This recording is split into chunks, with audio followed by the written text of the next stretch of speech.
ರಾಜಕೀಯ ಪ್ರಾರಂಭ ನಮಗೆ ದೇವೇಗೌಡರೇ ಸ್ಫೂರ್ತಿ.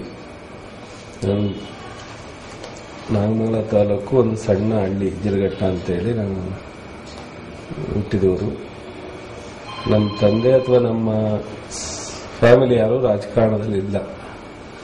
ದೇವೇಗೌಡರ ಒಂದು ನಡವಳಿಕೆ, ಅವರ ಹೋರಾಟ, ಅವರ ಕೆಲವು ವಿಚಾರಗಳನ್ನ ನಾವು ಕೇಳಿ ದೂರದಿಂದ ನೋಡಿ, ಹತ್ತಿರದಿಂದ ನೋಡಿ ತುಂಬಾ ಸ್ಫೂರ್ತಿಯಾಗಿ ಅವರ ಅಭಿಮಾನಿಗಳಾಗಿ ಓಡಾಡುತ್ತಿದ್ದದನ್ನ ನಾವು ಪ್ರಾರಂಭ ಮಾಡಿದ್ದು.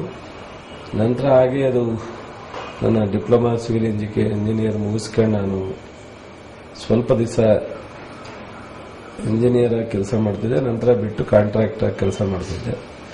ಸೊ ಅದ ನಂತರ ಕಾಂಟ್ರಾಕ್ಟ್ ಕೆಲಸ ಮಾಡ್ತಿದ್ದನ್ನು ದೇವೇಗೌಡರ ಸಂಪರ್ಕ ಬಹಳ ಜಾಸ್ತಿ ಆಯಿತು. ಹಾಗಾಗಿ ತಕ್ಷಣ ಸ್ವಲ್ಪ ನಾಗಮಂಗಲದ ಕಡೆ ಹೋಗ್ತಾ ಬರ್ತಾ ಜನರ ಸಂಪರ್ಕ ಇವೆಲ್ಲ ಆಗಿ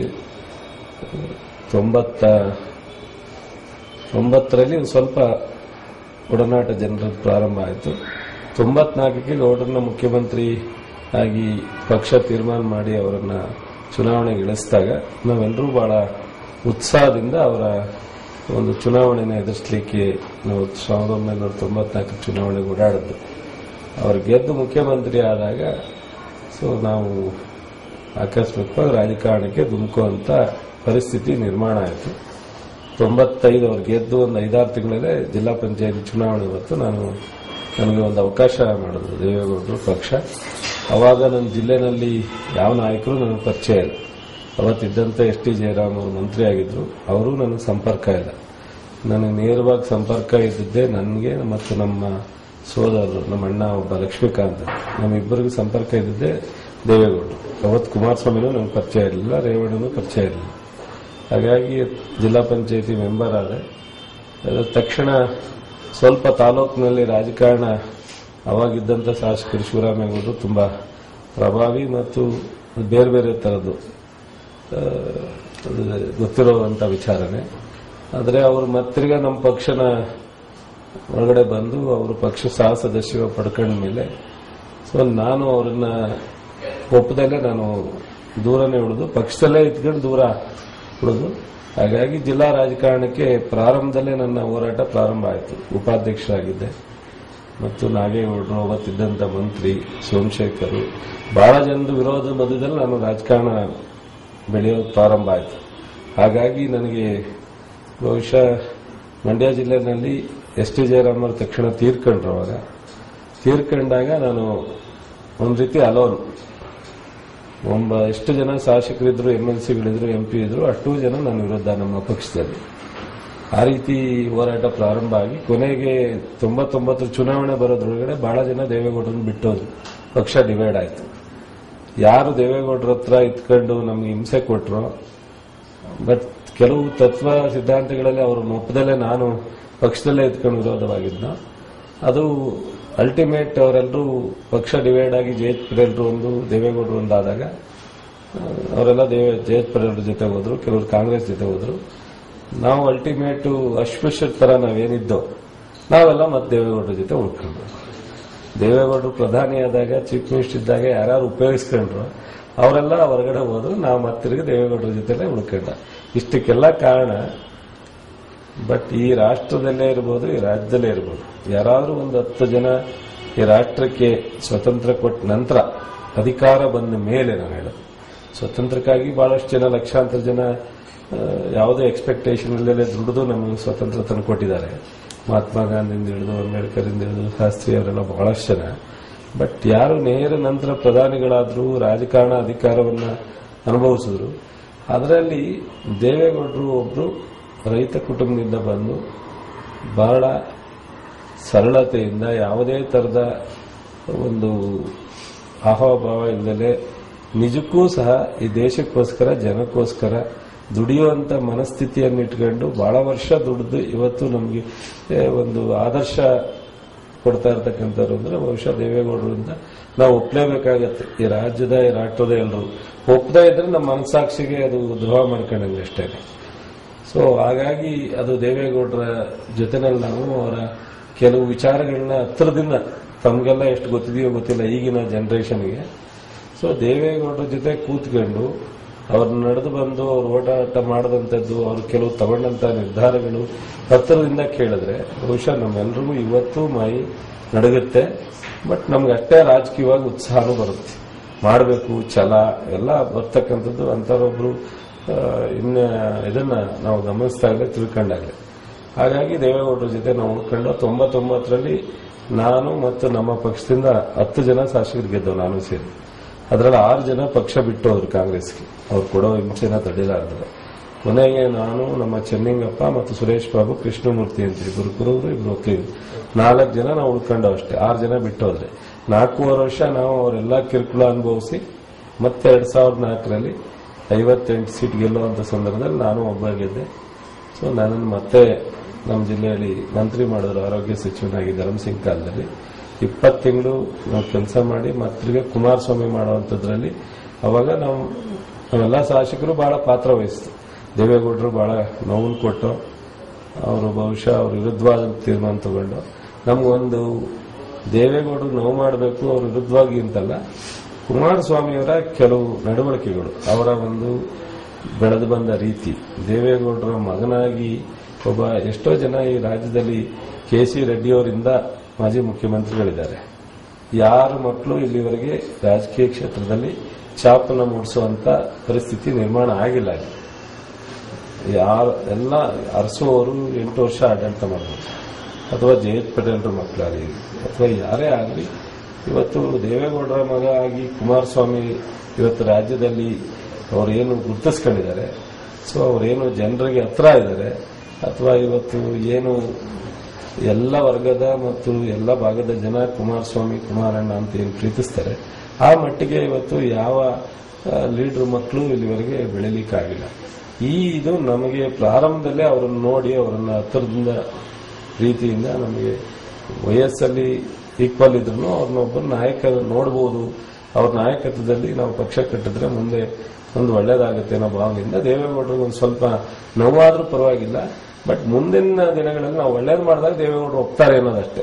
ಬಹಳ ಜನ ದೇವೇಗೌಡರಿಗೆ ಈಗಲೂ ಸಿಟ್ಟಿದೆ, ನನ್ನನ್ನು ಮೀರಿ ನನ್ನ ಮಾತು ಮೀರಿ ಮಾಡಿದ್ರು ಅಂತ. ನಮ್ಮ ಉದ್ದೇಶ ಏನಪ್ಪಾ ಅಂದ್ರೆ, ಇವತ್ತು ಒಂದ್ ದಿವಸ ದೇವೇಗೌಡರು ಮಾತು ಮೀರಿ ಹೋಗ್ಬೋದು, ನಾಳೆ ನಾವು ಮಾಡಿದಂತ ಒಳ್ಳೆ ಕೆಲಸದಿಂದ ದೇವೇಗೌಡರು ನಮ್ಮನ್ನ ಪ್ರೀತಿಸ್ತಾರೆ ಮತ್ತು ನಮಗೆ ಅವಕಾಶ ಮಾಡ್ತಾರೆ ಅನ್ನೋ ಒಂದು ವಿಶ್ವಾಸ ಇಟ್ಟು ನಾವು ಹೋದ. ಸೊ ಅದೇ ತರ ಕುಮಾರಸ್ವಾಮಿಯವರು ಬಹಳಷ್ಟು ಉತ್ತಮವಾದಂತ 20 ತಿಂಗಳೇ. ಸೊ ನಾವು ಇವತ್ತು ಕ್ಯಾಬಿನೆಟ್ನಲ್ಲಾಗಲಿ ಅಸೆಂಬ್ಲಿಲಾಗಲಿ ನಾವು ತಗೊಳ್ತಕ್ಕಂಥ ತೀರ್ಮಾನ, ನಾವು ಇಂಟ್ರೆಸ್ಟ್ ಆಫ್ ಪಬ್ಲಿಕ್ ಮತ್ತು ಸ್ಟೇಟ್ ಹೋಗ್ತಿದ್ದೀವಿ. ನಾವು ಕಾನೂನನ್ನು ಮಾಡಿರ್ತಕ್ಕಂಥದ್ದು ಈ ಒಂದು ಪಾರ್ಲಿಮೆಂಟ್ ಇರ್ಬೋದು, ಕಾನ್ಸ್ಟಿಟ್ಯೂಷನ್ ಬರೆದಿರ್ತಕ್ಕಂಥದ್ದು ಇರ್ಬೋದು, ಜನಪ್ರತಿನಿಧಿಗಳೇ. ಆದ್ರೆ ಯಾವಾಗಲಾದ್ರೂ ಬೇಕಾದ್ರೆ ಬದಲಾವಣೆ ಮಾಡಲಿಕ್ಕೆ ಅವಕಾಶ ಇದೆ. ಆದರೆ ಕಾನೂನನ್ನ ಇಟ್ಕೊಂಡು ನಾವು ಒಂದು ರಾಜ್ಯಕ್ಕೆ ಅನಾಹುತ ಆಗ್ತದೆ ಅನ್ನೋದನ್ನ ಕಾನೂನು ತೋರಿಸ್ಕೊಂಡು ಮಾಡಿದ್ರೆ ಅದು ಒಬ್ಬ ರಾಜಕಾರಣಿ ಅಂತ ನನಗೆ ಅನ್ಸಲ್ಲ. ಹಾಗಾಗಿ ನಾವು ಕೆಲವೊಮ್ಮೆ ಕ್ಯಾಬಿನೆಟ್ ಅಲ್ಲಿ ಅಸೆಂಬ್ಲಿನಲ್ಲಿ ನಾವು ಮಾರ್ಪಾಡು ಮಾಡ್ಕೊಂಡು ಮಾಡಿದ್ವಿ ರಾಜ್ಯಕ್ಕೆ. ಹಾಗಾಗಿ ಕುಮಾರಸ್ವಾಮಿ ಅವರು ಕೆಲವು ತೀರ್ಮಾನ ತಗೊಂಡವನ್ನ ಸೊ ಬಹಳ ದೊಡ್ಡ, ಇವತ್ತು ಗ್ರಾಮ ವಾಸ್ತವ್ಯ ಇರ್ಬೋದು, ಜನತಾ ದರ್ಶನ ಇರ್ಬೋದು, ಕೆಲವು ರೈತರು ಸಾಲ ಕೊಟ್ಟದಿರ್ಬೋದು, ಸರಾಯಿ ನಿಲ್ಲಿಸೋದಕ್ಕೆ ನಮಗಿಂತ ಹಿಂದಿನ ಗೌರ್ಮೆಂಟು, ಸೊ ಅದರಲ್ಲಿ ಬರ್ತಕ್ಕಂಥ ಆದಾಯದಿಂದ ಬಿಸಿ ಊಟ ಕೊಡ್ತಾ ಇದ್ದೀವಿ. ಆ ಆದಾಯ ನಿಂತರೆ ನಮಗೆ ಕಷ್ಟ ಆಗುತ್ತೆ ರೆವಿನ್ಯೂ ಅಂತ ಹೇಳಿದ್ರು. ಬಟ್ ನಮ್ಮ ಕಾಲದಲ್ಲಿ ಕುಮಾರಸ್ವಾಮಿ ಅವರ ನಾಯಕತ್ವದಲ್ಲಿ ಏಕ್ದಮ್ ಮಹಿಳೆಯರಿಗೆ, ಹಳ್ಳಿ ಜನರಿಗೆ ತೊಂದರೆ ಆಗುತ್ತೆ ಅಂದಾಗ 100% ಸರಾಯಿ ಲಾಟ್ರಿ ನಿಲ್ಲಿಸಿ, ಸೊ ಬಿಸಿ ಊಟ ನಾವು ಮಿಡ್ಲ್ ಸ್ಕೂಲ್ ಕೊಡ್ತಿದ್ದು ಹೈಸ್ಕೂಲ್ ಕಾಲೇಜ್ವರೆಗೂ ಎಕ್ಸ್ಟೆಂಡ್ ಮಾಡಿದ್ವಿ.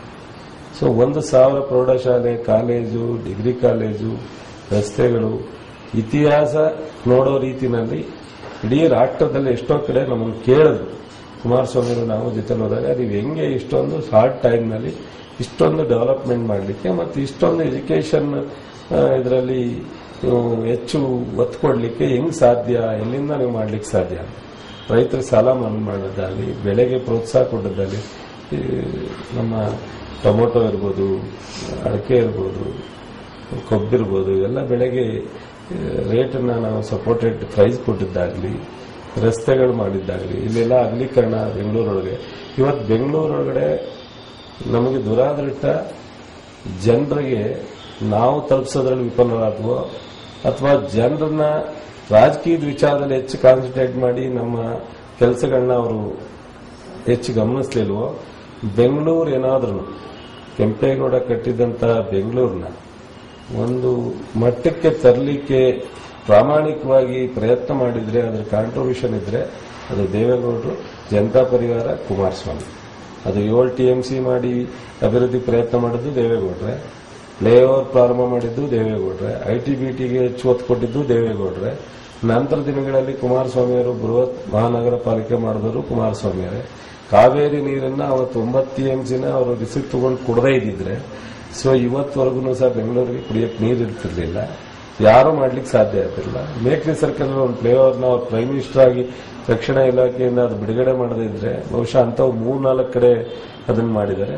ಯಾವ ಪ್ರೈಮ್ ಮಿನಿಸ್ಟರ್ ಈ ಒಂದು ಡಿಫೆನ್ಸ್ ಅಲ್ಲಿ ಜಾಗನ 1 ಇಂಚನ್ನು ಸಹ ಆರ್ಡರ್ ಮಾಡುವಂತ ಪರಿಸ್ಥಿತಿ ನಾವು ನೋಡಿಲ್ಲ. ಈ ತರದೆಲ್ಲ ಹೇಳಲಿಕ್ಕೆ ಹೋದ್ರೆ ಗಂಟೆಗಟ್ಟಲೆ ಹೇಳ್ಬೋದು. ನೀರಾವರಿಗೆ ಯೋಜನೆಗೆ ದುಡ್ಡು ಕೊಟ್ಟವ್ರು ದೇವೇಗೌಡರು ಪ್ರೈಮ್ ಮಿನಿಸ್ಟರ್ ಆಗಿದ್ದಾಗ, ನಬಾರ್ಡ್ ಇಂಟ್ರೊಡ್ಯೂಸ್ ಮಾಡಿದವರು ಅವರು, ಮೊರಾರ್ಜಿ ಶಾಲೆ ಕೊಟ್ಟವರು ಅವರು, ಮೈನಾರಿಟೀಸ್ಗೆ ಸ್ಕೂಲು ವಸತಿ ಶಾಲೆ ಕೊಟ್ಟವರು ಅವರು, 4% ರಿಸರ್ವೇಷನ್ ಕೊಟ್ಟವರು ಅವರು, ಜಿಲ್ಲಾ ಪಂಚಾಯತಿ, ಗ್ರಾಮ ಪಂಚಾಯತಿ, ನಗರಸಭೆ, ಮಹಾನಗರ ಪಾಲಿಕೆವರೆಗೂ ಎಲ್ಲಾ ಕಮ್ಯುನಿಟಿಗೂ, ಮಹಿಳೆಯರಿಗೆ, ಬ್ಯಾಕ್ವರ್ಡ್ಗೆ, SC/STಗೆ, ಮೈನಾರಿಟೀಸ್ಗೆ ರಿಸರ್ವೇಷನ್ ಕೊಟ್ಟವರು ದೇವೇಗೌಡರು. ಅಲ್ಲಿವರೆಗೂ ಕಾಂಗ್ರೆಸ್ ಕೊಟ್ಟೇ ಇರಲಿಲ್ಲ. ಸೊ ಇವೆಲ್ಲ ಜನತಾ ದಳದ ನಿಜವಾದಂತ ಸಾಧನೆ. ಬಹುಶಃ ನಾವು ಹೇಗೆ ಆಕಾಶಕ್ಕೆ ಛತ್ರಿ ಹಿಡಿಯಕ್ಕಾಗಲ್ಲ ಅಂತೀವಿ, ಮೆಟ್ಲಾಗಲ್ಲ ಅಂತೀವೋ ಆ ರೀತಿ ಇವತ್ತು ನಮ್ಮ ಪಕ್ಷದ ಸಾಧನೆನೂ ಸಹ ನಾವು ಯಾರೂ ಸಹ ಮರೀಲಿಕ್ಕೆ ಸಾಧ್ಯ ಇಲ್ಲ, ಹೇಳಲಿಕ್ಕಾಗಲ್ಲ, ಅಷ್ಟು ದೊಡ್ಡ ಪ್ರಮಾಣದಲ್ಲಿದೆ. ಕುಮಾರಸ್ವಾಮಿ ಅವರ 20 ತಿಂಗಳಲ್ಲೇ ಬಹಳ ಬೇಗ ಒಬ್ಬ ಸಾಮಾನ್ಯ 1 ವರ್ಷದ ಮಗು ಬಾಯಿನಲ್ಲೂ ಕುಮಾರಣ್ಣ ಅನ್ನೋ ಮಟ್ಟಕ್ಕೆ ರೀಚ್ ಆಗಲಿಕ್ಕೆ ಅವ್ರದೇ ಆದಂತ ಶ್ರಮ ಇದೆ. ಅವ್ರು ತಗೊಂಡಂತ ಕೆಲವು ಯೋಜನೆಗಳು, ತೀರ್ಮಾನಗಳು ಸಹ ಆ ಮಟ್ಟಕ್ಕೆ ಆ ಪೊಲಿಟಿಕಲ್ ಕಾಂಟ್ರವರ್ಸಿನಲ್ಲೂ ಸೊ ಒತ್ತು ಇದ್ದಂತ ಸಮ್ಮಿಶ್ರ ಸರ್ಕಾರ, ನಾವೇನು ಬಹಳ ಏಕಾಏಕಿ ಒಂದೇ ಪಕ್ಷ ಮಾಡಿದಂತ ಆಡಳಿತ ಅಲ್ಲ. ಆ ಸಮ್ಮಿಶ್ರ ಸರ್ಕಾರದಲ್ಲೂ ಸಹ ಕುಮಾರಸ್ವಾಮಿಯವರು ಸುವರ್ಣ ಗ್ರಾಮ ಯೋಜನೆ ಕೊಟ್ಟಿದ್ದಿರಬಹುದು, ಸೊ ಅಂಗವಿಕಲರಿಗೆ, ವಿಧವೆಯರಿಗೆ ಸೊ 400 ರೂಪಾಯಿ ವೇತನ ಮಾಡಿದ್ದಿರಬಹುದು. ಇಡೀ ರಾಷ್ಟ್ರದಲ್ಲಿ ವೃದ್ಧಾಪ್ಯ ವೇತನ ಪ್ರಾರಂಭ ಮಾಡಿದ್ದು ಕುಮಾರಸ್ವಾಮಿ ಮಾಡಿದ ನೆಕ್ಸ್ಟ್ 1 ವರ್ಷದ ನಂತರ ದೇಶದ ಮಟ್ಟದಲ್ಲಿ ಪಾರ್ಲಿಮೆಂಟ್ ಒಳಗೆ ವೃದ್ಧಾಪ್ಯ ವೇತನವನ್ನು ಇಂಟ್ರೊಡ್ಯೂಸ್ ಮಾಡಿದ್ರು. ಸೊ ಈ ರೀತಿ ಅಂಗವಿಕಲರಿಗೆ ನಾನು ಎಷ್ಟೋ ಬಾರಿ ನೋಡಿದ್ದೀನಿ ವೇದಿಕೆ ಒಳಗೆ. ಸೊ ಯಾರು ತುಂಬಾ ಅಬಲ ಇರುವ ಅಥವಾ ತುಂಬಾ ಕೈಲಾಗದೆ ಇರತಕ್ಕಂತ ಪುರುಷರು ಯಾರೇ ಇದ್ರು ಅವರನ್ನ ಕೈ ಹಿಡಿದು ಎತ್ಕತ್ತಿದ್ದಂತ ಮುಖ್ಯಮಂತ್ರಿ ನಾವು ಯಾರು ನೋಡಿದ್ರೆ ಅದು ಕುಮಾರಸ್ವಾಮಿ. ಸೊ ಅವರಿಗೆ ಬಟ್ಟೆ ಗಲೀಜಾಗುತ್ತೆ ಅಂತ ನೋಡ್ತಿರ್ಲಿಲ್ಲ, ಅವ್ರ ಮೊತ್ತದಲ್ಲಿ ಗೊಣ್ಣೆ ಬರ್ತಾ ಇದೆ ಅಂತ ನೋಡ್ತಿರ್ಲಿಲ್ಲ. ಅವ್ರು ಬಂದ್ ಪಕ್ಕದಲ್ಲಿ ತೆಪ್ಕೊಂಡ್ರೆ ಅವ್ರ ಸರ್ಟ್ ಏನ್ ಗಲೀಜಾಗುತ್ತೆ ಅಂತ ನೋಡದಲ್ಲೇ ಅವರನ್ನ ತೆಪ್ಕೊತಿದ್ರು. ಸೊ ಇದೆಲ್ಲ ನಾವು ಹತ್ತಿರದಿಂದ ನೋಡಿದ್ವಿ. ನಾವು ಎಷ್ಟೋ ಸಲ ಹೇಳಿದ್ರು ಇದು ಒಂದು ರೀತಿ ವಿಶೇಷ, ನೀವು ಬಿಟ್ಟಿನ ಯಾರು ಮಾಡ್ಲಿಕ್ಕಾಗಲ್ಲ ಇದನ್ನ ಅಂತ. ಹಾಗಾಗಿ ಆ 20 ತಿಂಗಳಲ್ಲಿ ಬರೀ ಅವರು ಅಭಿವೃದ್ಧಿ ಕೆಲಸ ಮಾಡಿದ್ರು, ರಸ್ತೆ ಮಾಡಿದ್ರು, ಒಂದಷ್ಟು ಮಾಡಿದ್ರು ಅಂತಲ್ಲ, ಬಟ್ ಇನ್ ಜನರಲ್ ರಾಜ್ಯದಲ್ಲಿ ಒಂದು ಕಣ್ ತೆರೆಸಿದ್ರು. ಒಬ್ಬ ರಾಜಕಾರಣಿ, ಒಂದು ಗೌರ್ಮೆಂಟ್ ಏನೆಲ್ಲ ಮಾಡಬಹುದು ಅವಕಾಶ ಸಿಕ್ಕಿದ್ರೆ ಅನ್ನೋದನ್ನು ತೋರಿಸಿದ್ರು. ಆದರೆ ದುರಾದೃಷ್ಟ ಈಗ ನಮ್ಮ ಇಲಾಖೆಯಲ್ಲಿ ಹೇಳಿದ್ರು, ಕುಮಾರಸ್ವಾಮಿ ಅಷ್ಟು ಮಾಡಿದ್ರು. KSRTCನಲ್ಲಿ ಹೆಲ್ತ್ ಡಿಪಾರ್ಟ್ಮೆಂಟ್ ಅಲ್ಲಿ ಡ್ರಗ್ ಒಂದು ಡಿಪಾರ್ಟ್ಮೆಂಟ್ ಇದೆ. ಆ ಡೈರೆಕ್ಟರೇಟ್ ಅಲ್ಲಿ ನಾನು ಮೀಟಿಂಗ್ ಕರೆದ ಹೆಲ್ತ್ ಮಿನಿಸ್ಟರ್ ಆಗಿದ್ದಾಗ